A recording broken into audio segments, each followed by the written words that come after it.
Hello everyone, how are you? I hope आप सभी अच्छे से होंगे। Childhood days are your best days.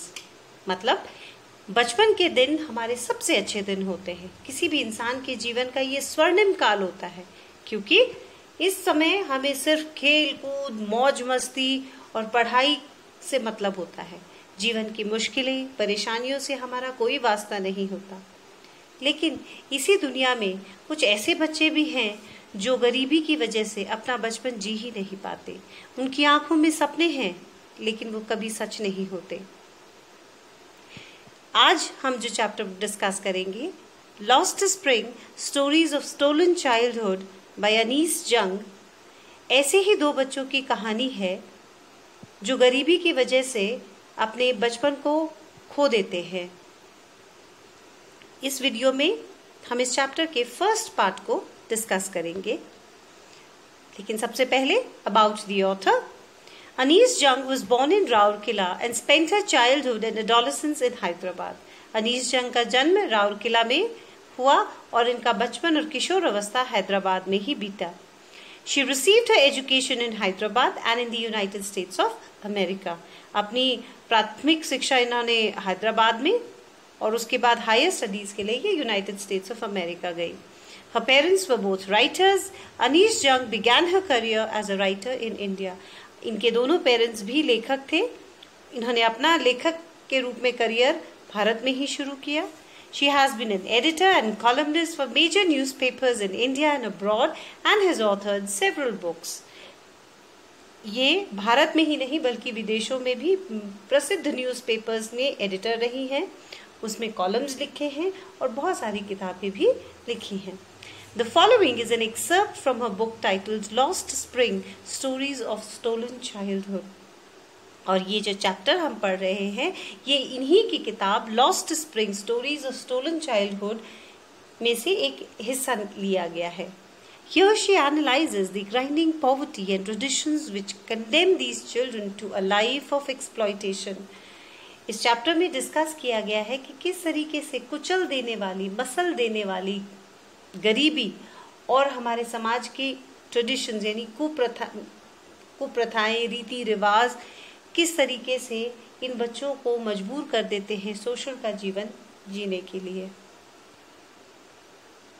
Sometimes I find a rupee in the garbage। जो हमारे चैप्टर का फर्स्ट पार्ट है उसका टाइटल है Sometimes I find a rupee in the garbage। मतलब कभी कभी मुझे कचरे में 1 रुपया मिल जाता है। Why do you do this? I ask Sahib, whom I encounter every morning scrounging for gold in the garbage dumps of my neighborhood। तुम ये सब क्यों करते हो? मैंने साहिब से पूछा, जिसे मैं रोज अपने मोहल्ले के कचरे के ढेर में हर सुबह कचरा बीनते हुए देखता हूँ। अब यहाँ पे गोल्ड शब्द का इस्तेमाल कि कचरे के ढेर में वो गोल्ड ढूंढता रहता है। तो गोल्ड का इस्तेमाल ऑथर ने इसलिए किया है कि कचरे के ढेर में कभी सोना नहीं मिलता, लेकिन ऑथर ने इस्तेमाल किया है क्योंकि कचरे को बेचकर वो पैसा कमाते हैं। ये पैसा उनकी रोजी रोटी है, उनकी जीविका है, इसलिए उसकी तुलना उन्होंने गोल्ड से की है। Sahib left his home long ago. Sahib का जो मूल घर था वो उसने बहुत पहले छोड़ दिया था। Set amidst the green fields of Dhaka, his home is not even a distant memory। Dhaka या बांग्लादेश की कैपिटल में के हरे भरे मैदानों में इसका घर था जिसकी उसे अब दूर दूर तक याद भी नहीं है। There were many storms that swept away their fields and homes, his mother tells him। उसकी माँ उसे बताती है कि बहुत सारे आंधी, तूफान, बारिश, बाढ़ वगैरह में उनके खेत और घर बह गया। That's why they left, looking for gold in the big city where he now lives। और इसीलिए वो अपना घर गांव छोड़कर यहाँ बड़े शहर में रोजी रोटी की तलाश में आ गए। I have nothing else to do, he mutters, looking away। और मेरे सवाल के जवाब में कि तुम ऐसा क्यों करते हो, उसका जवाब था कि क्योंकि मेरे पास कुछ और करने के लिए नहीं है। Go to school, I say glibly, realizing immediately how hollow the advice must sound। मैंने तुरंत ही कहा स्कूल जाओ, पर मुझे फिर एहसास भी हुआ कि मेरी यह सलाह कितनी खोखली है। There is no school in my neighborhood. When they build one, I will go. मेरे मोहल्ले में कोई स्कूल नहीं है, जब बनेगा तो मैं जरूर जाऊंगा। If I start a school, will you come? I asked half joking.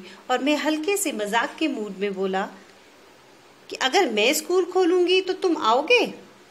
Yes, he says, smiling broadly.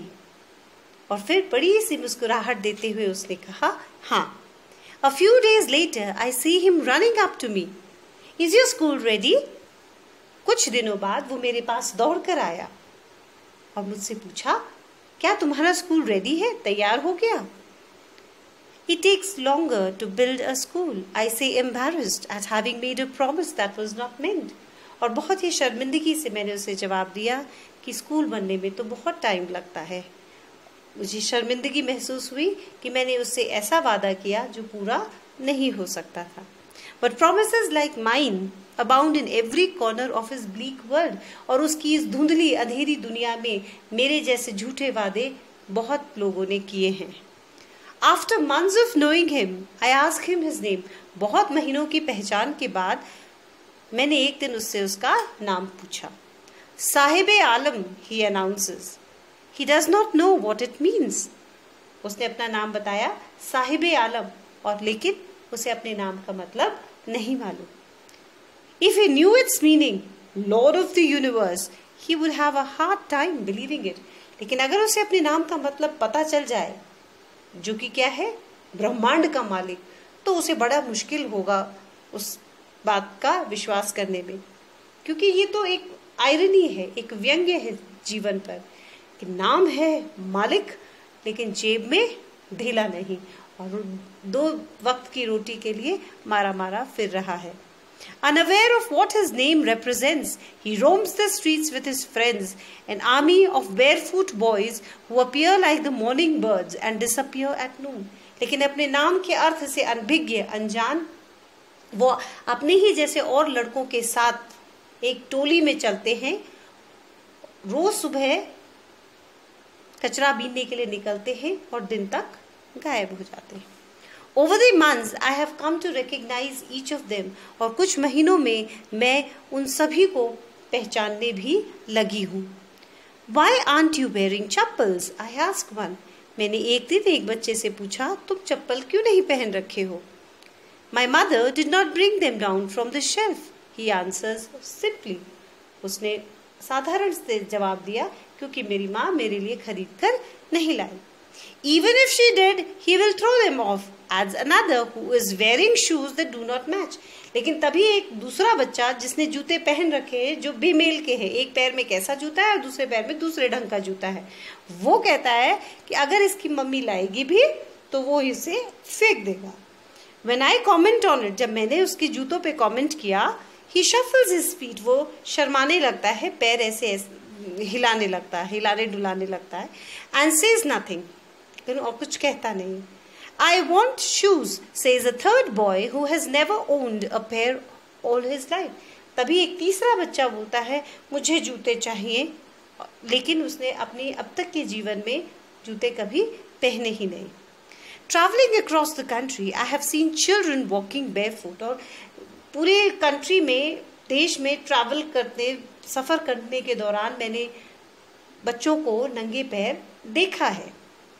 In cities, on village roads, शहरों में, गांव में, सब जगह मैंने ऐसे कई बच्चे देखे हैं जो नंगे पैर चलते रहते हैं।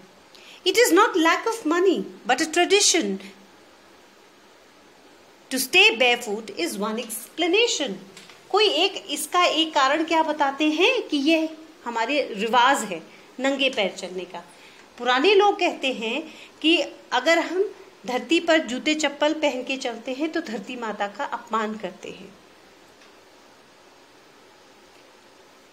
I wonder if this is only an excuse to explain away a perpetual state of poverty.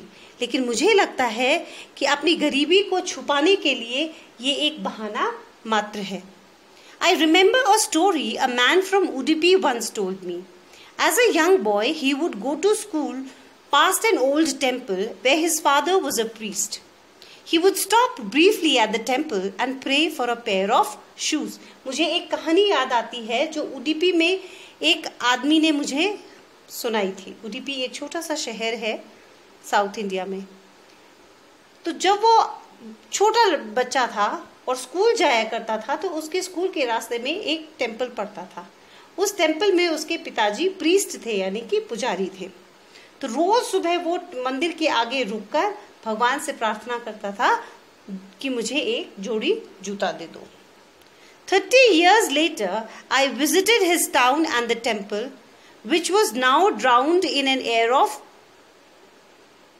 desolation. फिर 30 साल बाद मैं उसी गांव में गया जो अब वीरान सा हो गया है। ज्यादातर लोग गांवों से पलायन कर जाते हैं। In the backyard where lived the new priest, अब मंदिर के पीछे ही अब वहां कोई नया पुजारी रहते हैं। There were red and white plastic chairs, और वहां पे रेड और व्हाइट प्लास्टिक की चेयर्स रखी हुई थी। A young boy dressed in a grey uniform wearing socks and shoes arrived painting and through his school bag on a folding bed. एक छोटा सा बच्चा स्कूल ड्रेस ग्रे यूनिफॉर्म में ड्रेस आया, पहन रखी, उसने जूते भी पहन रखे, मोजे पहन रखे, अराइव्ड पैंटिंग, हफ्ता हुआ आया और अपना बैग जो है उसने बगल में ही रखी चारपाई पे फेंक दिया। Looking at the boy, I remembered the prayer another boy had made to the goddess when he had finally got a pair of shoes. उस बच्चे के पैरों में जूते देखकर मुझे याद आई एक और बच्चे की जिसने देवी के आगे प्रार्थना की थी जब उसे जूते मिल गए। Let me never lose them. तो पहले उसने प्रार्थना की कि उसे जूते मिल जाएं, फिर उसने प्रार्थना करी कि अब मेरे ये जूते कभी मुझसे खो ना जाए या मेरे पैरों से अलग ना हो। The goddess had granted his prayer. तो देवी ने उसकी प्रार्थना पूरी कर दी। Young boys like the son of the priest now wore shoes. और वो छोटे बच्चे जो जैसे पुजारी के बच्चा था अब जूते पहनते हैं। But many others like the rag pickers in my neighborhood remain shoeless. लेकिन अभी भी ऐसे कई बच्चे हैं जैसे वो कचरा बीनने वाले बच्चे जो मेरे मोहल्ले में आते हैं, वो अभी भी नंगे पैर हैं, उनके पास जूते नहीं हैं। My acquaintance with the barefoot rag picker leads me to Simapuri, a place on the periphery of Delhi, yet miles away from it metaphorically. मेरी जान पहचान इन barefoot rag pickers यानी वो कचरा बीनने वाले बच्चे जो नंगे पैर चलते हैं, उनसे मेरी जान पहचान मुझे लेकर आती है कहाँ? सीमापुरी। सीमापुरी दिल्ली के ही पास एक इलाका है, लेकिन कहो तो बहुत पास है और कहो तो बहुत दूर है, क्योंकि सीमापुरी में आकर ऐसा हमें लगता नहीं है कि हम दिल्ली में ही हैं। ये एक अलग ही दुनिया लगती है। Those who live here are squatters who come from Bangladesh back in 1971. यहाँ रहने वाले यहाँ जो लोग रहते हैं वो 1971 में 1971 में बांग्लादेश से आए हुए बेघर बंजारे लोग हैं, वहाँ से शरणार्थी लोग हैं जो यहाँ आकर वहाँ से भागकर यहाँ आकर बस गए हैं। Sahibs family is among them, और साहिब का परिवार इन्हीं में से एक परिवार है। Seemapuri was then a wilderness, it still is but it is no longer empty. पहले सीमापुरी बिल्कुल खाली वीरान सी जगह थी, अभी भी है लेकिन अब वो खाली नहीं है। In structures of mud with roofs of tin and tarpaulin, devoid of sewage, drainage or running water, live 10,000 rag pickers. मिट्टी की छोटी छोटी झोपड़ियों, मिट्टी से बनी झुग्गी झोपड़ियों में, छत इनकी टीन की या तिरपाल की है। डिवॉइड ऑफ सीवेज, ड्रेनेज और रनिंग वाटर, ना तो पानी की अच्छी सुविधा है, ना ही जो है नाली या गंदे पानी की निकासी अच्छी है यहाँ। और ऐसी तंग जगहों में 10,000 कचरा बीनने वाले परिवार रहते हैं। They have lived here for more than 30 years without an identity. बिना किसी पहचान के ये यहाँ पिछले 30 सालों से रह रहे हैं। Without permits, but with ration card. इनको यहाँ रहने का परमिट नहीं है, लेकिन राशन कार्ड है। that get their names on voters list. और क्योंकि राशन कार्ड है तो इनका वोटर लिस्ट में भी नाम है, तो ये वोट तो दे सकते हैं लेकिन इनकी पहचान भारतीय पहचान नहीं है. And enable them to buy grain. लेकिन राशन कार्ड की मदद से ये राशन खरीद सकते हैं. Food is more important for survival than an identity.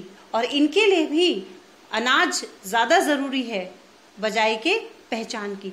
क्या हुआ कि कोई इन्हें पहचानता नहीं, कोई इनको एक नाम नहीं देता, लेकिन अगर पेट में अन्न का दाना पहुंच रहा है इनके लिए वही काफी है. If at the end of the day we can feed our families and go to bed without an aching stomach, we would rather live here than in the fields that give us no grain. Say a group of women in tattered saris when I asked them why they left their beautiful land of green fields and rivers. मैंने जब उन औरतों से पूछा, वहां रहने वाली औरतों से पूछा कि तुम अपने घर के खेत और घर को छोड़ कि यहाँ क्यों आकर बस गए हो, तो उन्होंने जवाब दिया कि अगर दिन खत्म होने तक हम अपने बच्चों को और अपने आप को खाना खिला सकते हैं और हमें भूखे नहीं सोना पड़े तो हमारे लिए वो ज़्यादा बेहतर है, बजाय कि हम उन खेतों में रहें जहाँ हमें अन्न का दाना नसीब नहीं हो रहा. Wherever they find food, they pitch their tents that become transit homes. जहां भी उन्हें खाना मिलता है वो वहीं अपना टेम्पररी घर बना लेते हैं. Children grow up in them. और उन्हीं टेम्पररी अस्थायी घरों में उनके बच्चे बड़े हो जाते हैं. Become partners in survival. और जीवन के इस युद्ध में, लड़ाई में, जीवन जीने की इस लड़ाई में वो भी उनके पार्टनर बन जाते हैं. And survival in Seemapuri means rag picking. और सीमा अपने जीवन यापन के लिए सीमापुरी में जो साधन है वो क्या है? रैग पिकिंग, यानी कि कचरा बीनना. Through the years it has acquired the proportions of a fine art. और कई सालों में तो अब कचरा बीनना एक कला के रूप में विकसित हो गया है. Garbage to them is gold. कचरा उनके लिए सोने जैसा कीमती है. It is their daily bread. कि उनकी रोजी रोटी है. A roof over their heads. उनके सर पे छत है. Even if it is a leaking roof. तो क्या हुआ कि अगर छत टपकती है. But for a child it is even more. लेकिन एक बच्चे के लिए तो ये इससे भी ज्यादा है. I sometimes find a rupee, even a 10 rupee note. Sahib says, his eyes lighting up. आंखों में चमक के साथ साहिब बोलता है कि कभी कभी तो मुझे 1 रुपया मिल जाता है और कभी तो 10 रुपए भी कचरे में मिल जाते हैं. When you can find a silver coin in a heap of garbage, you don't stop scrounging. और अगर कचरे के ढेर में आपको चांदी का सिक्का मिल जाए तो आप कचरे को खोदना बंद नहीं करोगे, बल्कि और ज्यादा ढूंढोगे कि शायद एक और मिल जाए. For there is hope of finding more. It seems that for children, garbage has a meaning different from what it means to their parents. ऐसा लगता है कि बच्चों के लिए कचरे का कुछ और ही मतलब है और उनके पेरेंट्स के लिए कुछ और ही मतलब है. For the children it is wrapped in wonder. बच्चों के लिए तो वो एक अजूबे जैसा है कि क्या पता उसके अंदर से क्या निकल आए. For the elders it is a means of survival. लेकिन बड़ों के लिए ये जीवन यापन का एक साधन है. One winter morning, I see Sahib standing by the fenced gate of the neighborhood club, watching 2 young men dressed in white playing tennis. एक सर्दी की सुबह मैंने साहिब को मेरे मोहल्ले में एक स्पोर्ट्स क्लब है उसके फेंस पे खड़े होके गेम को 2 आदमियों को खेलते हुए देखा जो कि टेनिस खेल रहे थे व्हाइट कपड़े पहने हुए. I like the game, he hums. उसने मुझसे कहा कि मुझे ये खेल अच्छा लगता है. Content to watch is standing behind the fence. वो उसकी जाली के बाहर से ही, गेट से ही बाहर से देख रहा है. उसी देखकर ही उसको तसल्ली हो रही है. I go inside when no one is around, he admits. फिर धीरे से मुझे बताता है कि जब कोई नहीं होता है तो मैं अंदर भी चला जाता हूँ. The gatekeeper lets me use the swing. जो गेट चौकीदार है वो मुझे झूले पे भी बैठने देता है. Sahib too is wearing tennis shoes that look strange over his discolored shirt and shorts. लेकिन आज क्या था कि साहिब ने टेनिस के जूते पहन रखे थे जो उसके कपड़ों से मैच नहीं कर रहे थे, फीके पड़े कपड़े थे उसके, उनसे वो सफेद जूते मैच नहीं कर रहे थे।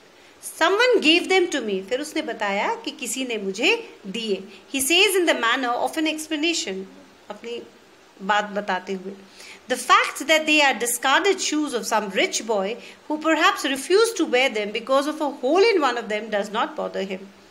किसी अमीर बच्चे ने उन जूतों को रिजेक्ट कर दिया था क्योंकि उसमें कहीं छोटा सा छेद हो गया था, लेकिन इस बात से साहिब को कोई फर्क नहीं पड़ता।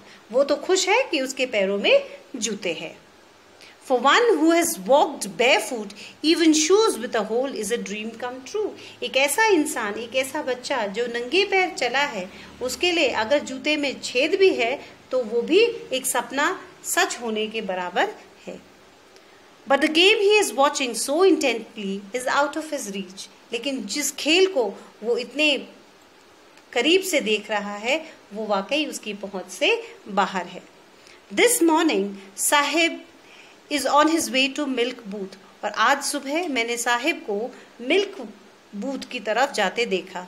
मिल्क बूथ जहां से दूध खरीदा जाता है। In his hand is a steel canister. उसके हाथ में स्टील की दूध की केन है। I now work in a tea stall down the road, he says, pointing in the distance. और दूर एक तरफ इशारा करते हुए बोलता है, बताता है कि अब मैं उस चाय की दुकान पे ठेली पे काम करता हूँ। I am paid 800 rupees in all my meals. मुझे 800 रुपए मिलते हैं और तीनों टाइम का खाना। Does he like the job? I asked. मैंने उससे पूछा, क्या तुम्हें अपनी नौकरी पसंद है? His face I see has lost the carefree look. लेकिन उसके चेहरे को देख के ही लगता है कि उसने अपनी बेफिक्री खो दी है। The steel canister seems heavier than the plastic bag he would carry so lightly over his shoulders. वो स्टील दूध लाने की वो जो स्टील का बर्तन था वो उसके हाथ में ज्यादा भारी लग रहा था बजाय कि उस थैले के, वो प्लास्टिक का थैला जो उसके कंधे पे होता था जब वो कचरा बीनने जाता था। The bag was his. क्यों? क्योंकि वो बैग उसका था और वो स्टील का कैन किसका है? उसके मालिक का। The canister belongs to the master who owns the tea shop. और वो कैन किसका है? उस मास्टर का जो वो चाय की दुकान का मालिक है। Sahib is no longer his own master. और साहिब अब अपना मालिक खुद नहीं है। तो अच्छा पैसा मिल रहा है लेकिन अब वो किसी का नौकर हो चुका है और कचरा बीनने के काम में पैसा तो कम था लेकिन वो अपनी मर्जी का मालिक था। तो कहीं ना कहीं इस सब में उसका बचपन खो गया है। Thank you.